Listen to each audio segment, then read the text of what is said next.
Sur ces images, Fouad Haïdar est sur le point de quitter Voorhout. Nous sommes alors en décembre 2023. Fouad Haïdar, est-ce que vous pourriez démissionner ?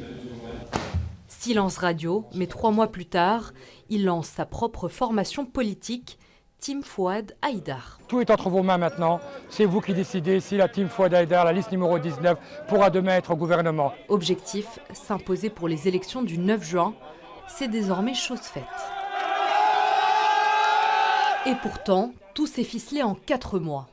Une campagne express que le parlementaire a menée principalement sur les réseaux sociaux, avec des sujets comme le pouvoir d'achat. On sait très bien qu'aujourd'hui, avec moins de 2700 € par mois, une famille ne peut pas vivre convenablement à Bruxelles. Mais d'autres sujets récurrents, comme la question du voile ou encore celle de la Palestine. Il faut passer à l'action suivante.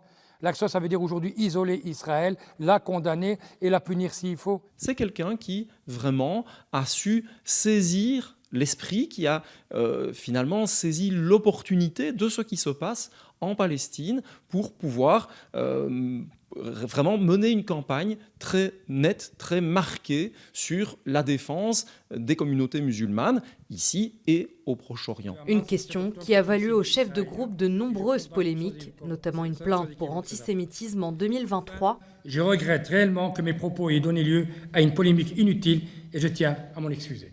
Ce matin, sur notre antenne, c'est toujours un sujet délicat. Je pense que vous pouvez dire que le Hamas est un mouvement terroriste. Je ne vais pas dire que c'est un mouvement politique qui a agi. Vous ne dites pas que c'est un mouvement terroriste. Non, mais je ne pas dire que c'est un mouvement terroriste. C'est un mouvement qui est là, qui a commis des actes qui ne peuvent pas être acceptés, qui sont ignobles et qu'il faut condamner. Point à la ligne. Pour autant, Fouad Haïdar dit avoir mené une campagne sans extravagance.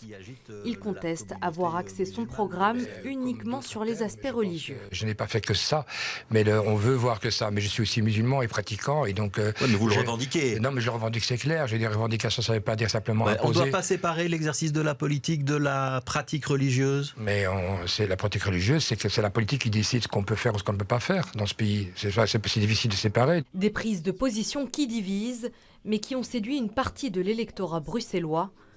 Autre particularité, la campagne a été menée majoritairement en français, dans un collège pourtant néerlandophone. Avec le même nombre de voix, s'il avait été dans le groupe linguistique français, il ne dépassait tout simplement pas le seuil électoral de 5%, donc il avait 0 élu. Une stratégie qui paye pour celui qui se définit comme un libéral de gauche.